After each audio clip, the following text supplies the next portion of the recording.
At first sight, the Nord drum looks quite simple because you have this drum pad, you just select a couple of different sounds and then you play your cute little beats. However, if you bring in some external sequencer or a DAW, you can actually turn one Nord drum into basically 6 Nord drums, meaning that you have 6 synthesizers that all play their individual sequence.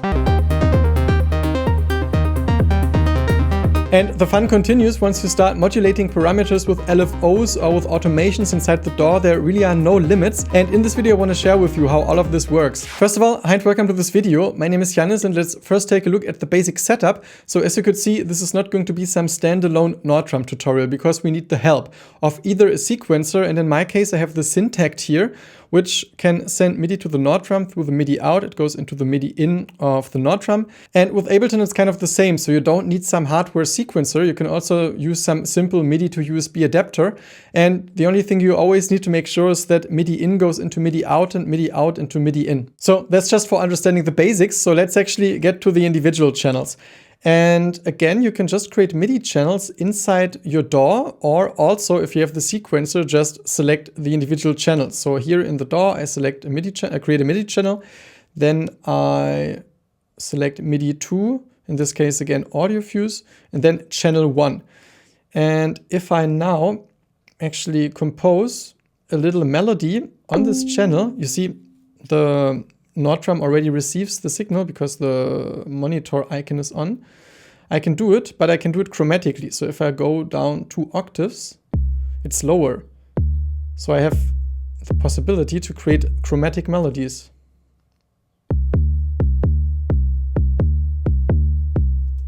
So I can also play the sounds of all those individual pads with some external controller, with a keyboard. For example, the Syntakt has one, and here I have channel 4 selected. So this is a MIDI track that sends MIDI to channel 4 on this pad. It's a melodic sound, and I can change to the keyboard mode, and now I can play the sound chromatically.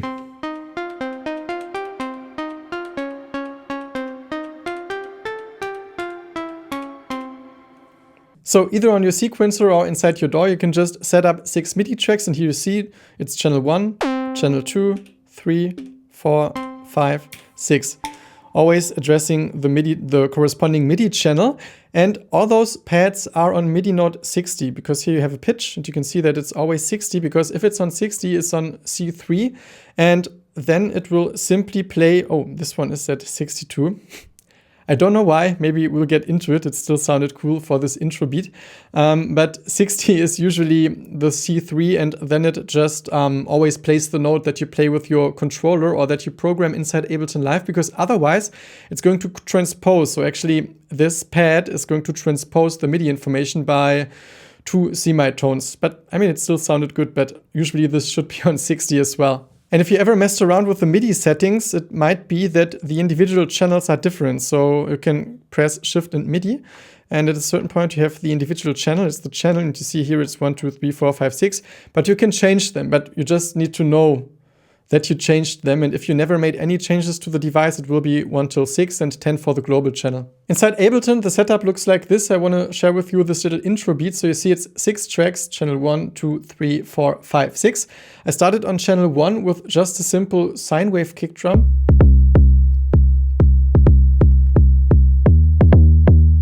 Let's check the second pad. Some little arpeggiator.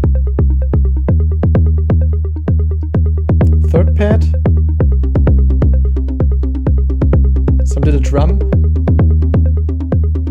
and then the most important part, the sequence.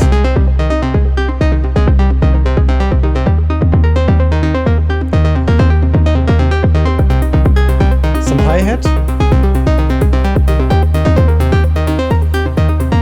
and this little wood block that actually is out of tune, but I don't know, it works.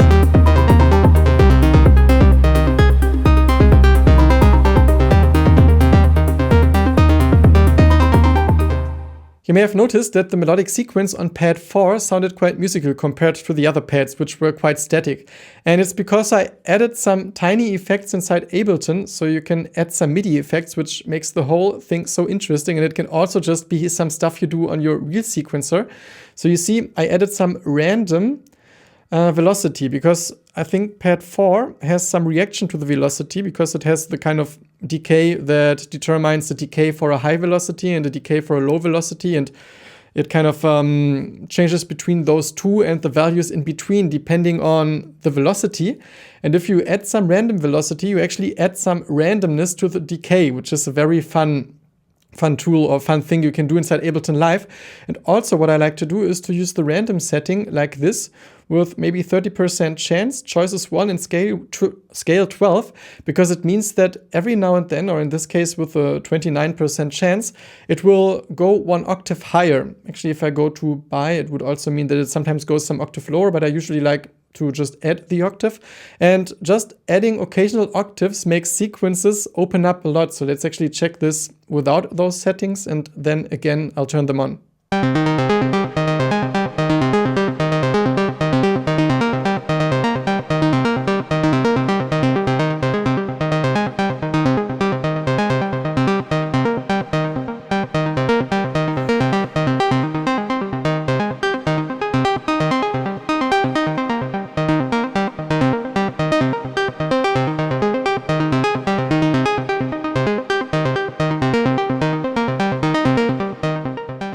And if you're wondering what kind of sequence I'm using here, it's one from my pack Human Arpeggiator, which is basically a collection of MIDI sequences, melodic sequences, played with my drumming technique. So they are not quantized, although you can of course still quantize them.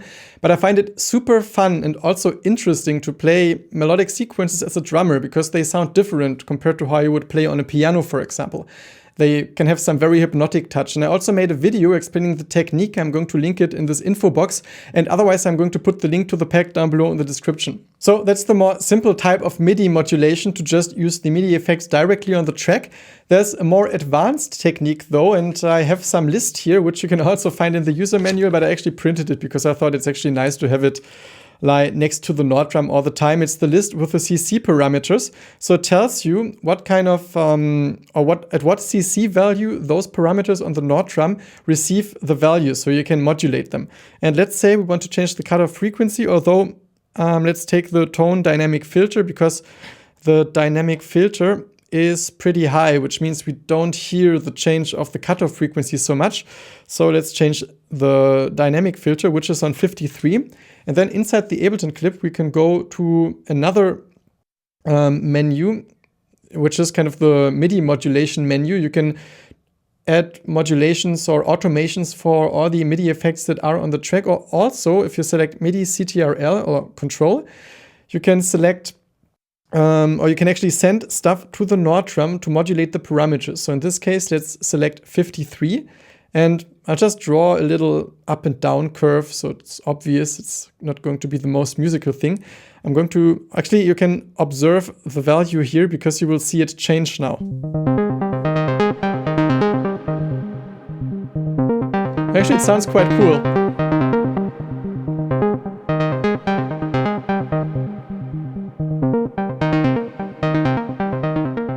Well, let's try some other example. I'm going to switch off the random velocity because now we're going to change the decay inside the clip. Actually, the decay is on value 50. And this time, let's just make it a short decay throughout. Oh, I have to control my laptop with the left hand, and that's why it looks like this. I really realized that I have more control in my right hand. But let's just add sometimes a long decay. So you can just click on the position here, and then it will just, for this 1/16th note position, add the higher value, and you can get really specific.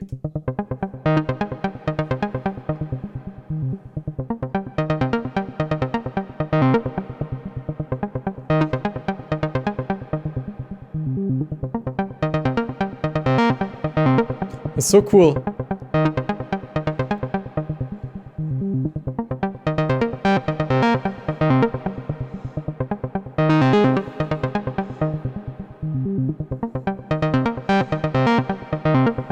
If you feel a little intimidated though with all those automation curves, and I can really understand it, especially if you're new to Midi and with the kind of values here and what is LSB, I still don't really know honestly, but the value 50 works.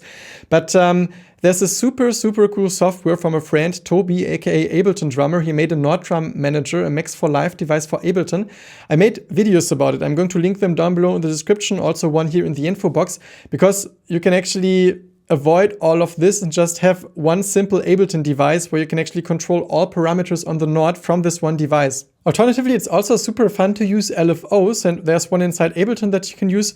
I prefer the one on the Syntakt though, because it has some amazing random mode, and it's generally just super fun to sequence the Nord drum with the Syntakt. Because here I've shown you already that here are 6 MIDI tracks, and you have 8 values that you can define per track that you can then modulate. So in this case, on this page, you can see that I'm sending out different CC values. For example, 53 is the dynamic filter, or 50 I think is the decay. Let me check my list. 50 is the decay. So let's actually modulate the decay with some LFO. So we go to the LFO menu, and it's the value 3.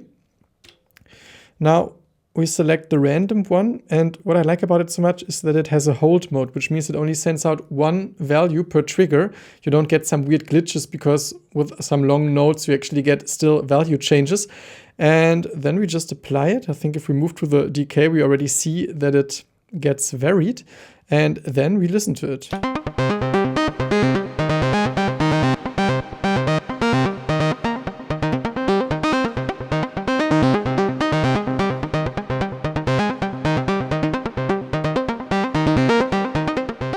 And one big advantage of those hardware sequences is that it's so easy to add modulations per step. So if we open the sequencer menu and go back to the value page, actually, let me check again, the dynamic filter is on value 6. So let's bring down the dynamic filter. Let's already listen to it. And just for a few steps, increase this amount.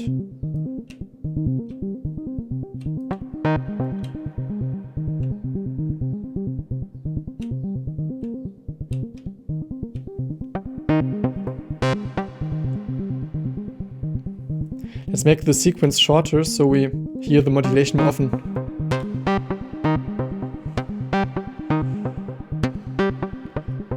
Maybe do the same for the cutoff frequency.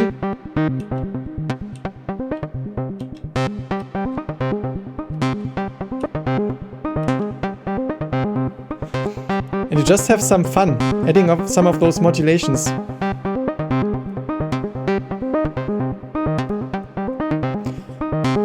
You can also record them in live mode, so for example for panning.